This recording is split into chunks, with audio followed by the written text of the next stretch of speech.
मेरे प्यारे साथियों, स्वागत है आप सभी का आपके अपने YouTube चैनल ऑनलाइन आईटीआई मंत्रा में।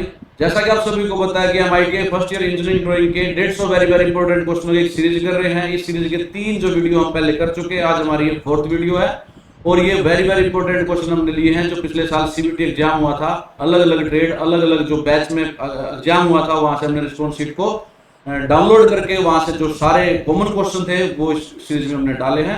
तो आप इस सीरीज के क्वेश्चन सभी करें, इससे आपको पता लग जाएगा आपकी तैयारी कैसी चल रही है और ये क्वेश्चन हमेशा रिपीट होते रहते हैं। तो इस सीरीज में से भी आपको बहुत सारे क्वेश्चन आपके एग्जाम में जरूर मिल जाएंगे। जो बच्चा पहली बार आया है चैनल को सब्सक्राइब कर ले, बेल आइकन को हिट करके नोटिफिकेशन ऑन कर ले और जिसको वीडियो पसंद आए तो वीडियो को लाइक जरूर कर दिया और कमेंट करके बताओ करो कि आपको वीडियो कैसी लगी है और अपने दूसरे साथियों के साथ वीडियो शेयर जरूर कर दिया करो। अब बिना वक्त गवाए शुरू करते हैं हमारे आज के वीडियो के क्वेश्चंस। तो ये रहा हमारा आज की वीडियो का क्वेश्चन नंबर 31। क्वेश्चन इस प्रकार है, which one is the dos of discussion etiquettes? चर्चा के शिष्टाचारों में से कौन सा डूज है? यानी ये पूछा गया है कि जब आप किसी के साथ डिस्कशन कर रहे हो, चर्चा कर रहे हो, एटिकेट का मतलब होता है शिष्टाचार, तो क्या हमें करना चाहिए? डूज का मतलब क्या होता है? करना चाहिए। अगर यहाँ पर ऐसे होता है डोंट तो उसका मतलब होता है क्या नहीं करना चाहिए। तो यहाँ पूछा गया है डिस्कशन के दौरान हमें क्या करना चाहिए। ऑप्शन आपके पास है, ये ऑप्शन है talk about the irrelevant detail, अप्रासंगिक विवरणों के बारे में बात करना। बिल्कुल भी नहीं, ये एटिकेट में नहीं आता। जिस चीज पे आप जिस टॉपिक पे चर्चा कर रहे हो खाली उसी के बारे में डिस्कस करो। इरिलीवेंट है जो उस टॉपिक से अप्रासंगिक है, उसका विवरण आपको उसमें नहीं करना चाहिए। नेक्स्ट, लूज योर टेम्पर, यानी कि अपना आपा खो दें। बिल्कुल नहीं, डिस्कशन के दौरान आपको बिल्कुल शांत रहना होता है, काम रहना होता है। नेक्स्ट है लिसन टू द अदर, दूसरों की सुने। यस, यही एटिकेट होता है, यानी कि डिस्कशन आप कर रहे हो, आप अपनी बात भी रखो और दूसरे सामने वाले की बात भी सुनो, तभी तो वो चर्चा बनेगी, तभी तो उसको डिस्कशन कहोगे। तो ये एटिकेट में आता है, शिष्टाचार में आता है कि दूसरों की भी सुनो। तो इस क्वेश्चन का आंसर क्या हो जाएगा? हमारा सी हो जाएगा। नेक्स्ट ऑप्शन देखते हैं, चूज द इम्पोलाइट और रूड लैंग्वेज, अभद्र या अशिष्ट भाषा का उपयोग करें। बिल्कुल भी नहीं, ये भी आप शिष्टाचार में नहीं आता। तो इस क्वेश्चन का आंसर क्या था? हमारा सी था, दूसरों की भी सुनो। बहुत ही आसान क्वेश्चन था वैसे। नेक्स्ट क्वेश्चन है 32, for medium manufacturing enterprises the investment in plant and machinery is between, यहाँ पर हमारा रिक्त स्थान है। मध्य विनिर्माण उद्यमों के लिए संयंत्र और मशीनरी में निवेश खालिस्तान के बीच में होता है। क्वेश्चन में सिंपली आपसे ये पूछा गया है, जो मीडियम मैन्युफैक्चरिंग एंटरप्राइजेज होती है उसमें जो इन्वेस्टमेंट है, यानी कि सरकार ने कितनी इन्वेस्टमेंट तक अगर आप करोगे, या कोई कोई एंटरप्राइजेज या फैक्ट्री खोलना चाहता है तो कितनी इन्वेस्टमेंट वो करे ताकि उसको मीडियम मैन्युफैक्चरिंग एंटरप्राइजेज में गिना जा सके, ये पूछा गया है। ऑप्शन आपके पास है 25 लाख से 5 करोड़ के बीच में, 10 लाख से 2 करोड़ के बीच में, 5 करोड़ से 10 करोड़ के बीच में, या 2 करोड़ से 5 करोड़ के बीच में। तो जो अगर आपकी इन्वेस्टमेंट 5 करोड़ से 10 करोड़ के बीच में है तो वो जो एंटरप्राइजेज है उसको हम मीडियम कैटेगरी में लेंगे। इस कैटेगरी में लेंगे, मीडियम कैटेगरी में उसको लिया जाएगा। 10 करोड़ से ऊपर की इन्वेस्टमेंट है तो उसमें उसको कहा जाएगा वो बिग या लार्ज मैन्युफैक्चरिंग एंटरप्राइज। अगर आपकी जो इन्वेस्टमेंट है 5 करोड़ से कम है, यानी 25 लाख से 5 करोड़ के बीच में है, उसको हम कहेंगे स्मॉल मैन्युफैक्चरिंग एंटरप्राइजेज। तो 3 कैटेगरी होती है, स्मॉल, मीडियम, लार्ज या बिग। तो सभी का मैंने आपको बता दिया। स्मॉल क्या होता है? 25 लाख से 5 करोड़, मीडियम होती है हमारी 5 करोड़ से 10 करोड़ के बीच की इन्वेस्टमेंट, और बिग में होती है, लार्ज में होती है 10 करोड़ से ऊपर की इन्वेस्टमेंट। नेक्स्ट क्वेश्चन हमारा question number 33, What is the last step in ISO 9011 registration? ISO 9001 पंजीकरण में अंतिम चरण क्या होता है? पिछली वीडियो में हमने बताया था ISO मतलब होता है इंटरनेशनल स्टैंडर्ड ऑफ ऑर्गेनाइजेशन। ये स्टैंडर्ड डिसाइड करती है पूरे जितने भी दुनिया में जो भी सर्विसेज होती हैं, जो प्रोडक्ट बनते हैं उनके लिए। तो इसमें पूछा गया है, अगर किसी सेवा को, किसी प्रोडक्ट को जो ISO 9001 स्टैंडर्ड देना हो, रजिस्ट्रेशन करना हो, तो उसका जो अंतिम चरण है वो क्या होगा? ऑप्शन आपके पास है इंटरनल ऑडिट, आंतरिक लेखा परीक्षा, मैनेजमेंट रिव्यू मीटिंग, प्रबंधन की समीक्षा बैठक, कोरेक्टिव एंड प्रिवेंटिव एक्शन, निवारक और निरोधक कार्रवाई, सर्टिफिकेशन एंड ऑडिट, प्रमाणन और लेखा परीक्षा। तो जो लास्ट स्टेप होता है वो होता है सर्टिफिकेट देने का और इंटरनल ऑडिट करने का। गहराई से जो उसकी इंटरनल ऑडिट है वो भी की जाती है सर्टिफिकेट देने से पहले। वैसे इस क्वेश्चन का आंसर हमारा ए भी हो सकता था, इंटरनल ऑडिट। सर्टिफिकेट देने से पहले उसका आंतरिक लेखा परीक्षा की जाती है, लेकिन जो आपका हमने जहां से ये क्वेश्चन दिए हैं जिस आंसर शीट से, उस आंसर शीट में जो इसका करेक्ट आंसर था वो डी था, तो आप भी डी पे ही टिक करना सर्टिफिकेशन एंड ऑडिट में, क्योंकि साथ में सर्टिफिकेशन भी उसकी हो रही है इसीलिए। नेक्स्ट क्वेश्चन है 34, विच one is the exclamatory sentence. Exclamatory sentence क्या होता है? कौन सा विस्मय आदि बोधक वाक्य है जिसमें विषय प्रकट हो, कोई खुशी, उदासी, आश्चर्य, रोमांचक या प्रशंसा की हो, उस तरह का शब्द आपने ढूंढना है 4 ऑप्शन में से। ऑप्शन कैसे हैं? योर हाउस इज ब्यूटीफुल, इसमें पीछे क्या हमारा डॉट लगा रखे, बिंदु लगा रखे, तो ये एक सिंपल सेंटेंस हुआ। किस कैटेगरी में आएगा ये? सिंपल में। सिर्फ बताया गया कि आपका हाउस बहुत सुंदर है, your house is beautiful. Is it a beautiful house, पीछे क्या हमारा क्वेश्चन मार्क है, यानी ये क्वेश्चन पूछा गया है, इंटेरोगेटिव सेंटेंस हो जाएगा। कौन सा सेंटेंस हो जाएगा ये? इंटेरोगेटिव। तो जिसके पीछे क्वेश्चन मार्क होता है वो क्या होता है? हमारा इंटेरोगेटिव। नेक्स्ट है it is a beautiful house, पीछे हमारा क्या फुल स्टॉप है, तो ये भी किस कैटेगरी में आ जाएगा? हमारा सिंपल सेंटेंस की कैटेगरी में, तो ये भी आंसर नहीं होगा। नेक्स्ट है हमारा D, what a beautiful house it is. Last में जो देख रहे हो ये क्या हमारा किसका साइन है? एक्सक्लेमेटरी साइन है, तो ये इस क्वेश्चन का आंसर भी हो जाएगा। ये सेंटेंस कैसा हमारा? एक्सक्लेमेटरी सेंटेंस है, विस्मयादिबोधक वाक्य है। ऐसे बोला जाएगा what a beautiful house it is, यानी आश्चर्य प्रकट कर रहा है इसमें, तो ये क्वेश्चन का आंसर हो जाएगा। नेक्स्ट है question number 35, the economic growth of a country is.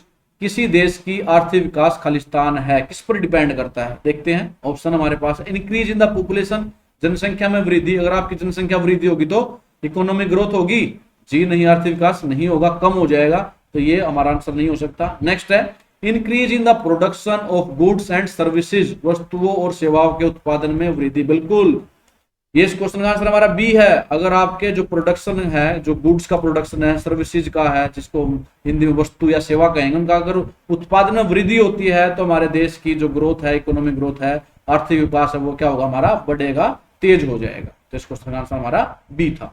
Next option भी देख लेते हैं, increase in the size of the family, परिवारों के आकार में वृद्धि, बिल्कुल भी नहीं, इससे आर्थिक ग्रोथ का, इकोनॉमिक ग्रोथ का कोई रिलेशन नहीं है, नन ऑफ द अबव, ये भी नहीं था।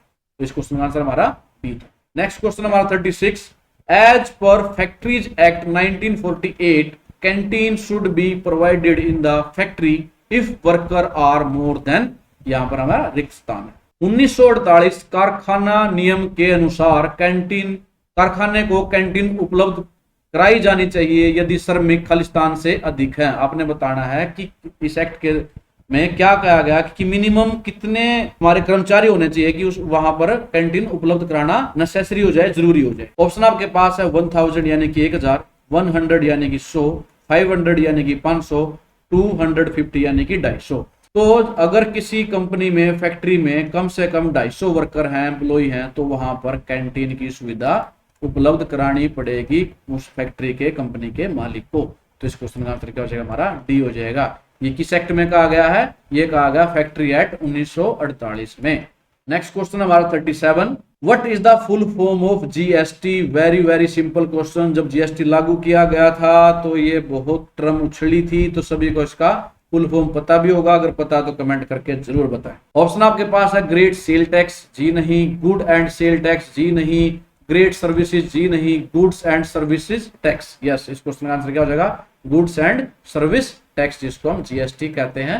ये एक टैक्स होता है जो भारत सरकार के द्वारा लगाया गया है गुड्स पे और सर्विसेज पे, जो हमें पे करना पड़ता है। अलग अलग कैटेगरी है इसकी, 0%, 5%, 12%, 18%, 28%, अलग अलग कैटेगरी होते हैं। जिस कैटेगरी में वो प्रोडक्ट होता है उसी के अनुसार उसमें जीएसटी लगाया जाता है। उम्मीद है दोस्तों आप लोगों को वीडियो पसंद आ रही होगी। अगर वीडियो पसंद आ रही है तो प्लीज वीडियो को लाइक कर दे और कमेंट करके बताए आपको वीडियो कैसी लग रही है। नेक्स्ट क्वेश्चन हमारा 38, विच one is the don't of information security? सूचना सुरक्षा में कौन नहीं आता है? डोंट का मतलब है क्या नहीं करना चाहिए हमें इंफॉर्मेशन सिक्योरिटी के दौरान या उसके लिए। ऑप्शन आपके पास है encrypt laptop, hard drive and mobile devices. Laptop, hard drive और मोबाइल उपकरणों को एनक्रिप्ट करना, ये आप कर सकते हो। एनक्रिप्ट का मतलब होता है गुप्त कोड या कोई गुप्त लेखन करना, गुड लेखन, ये हो सकता है, तो ये आंसर नहीं होगा।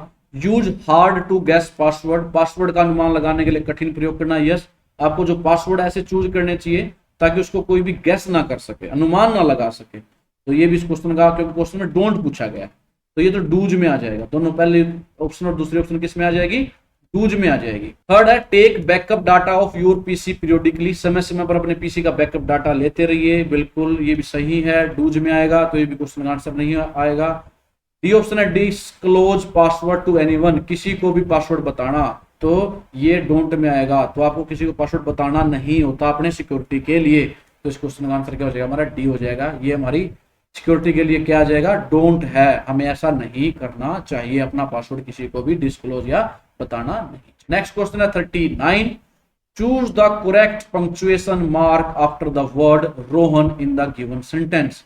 जो सेंटेंस आपको नीचे दिया गया है उसमें रोहन के बाद सही विराम चिन्ह को चुनो। सेंटेंस हमारा Rohan, David and Ram are playing hide and seek.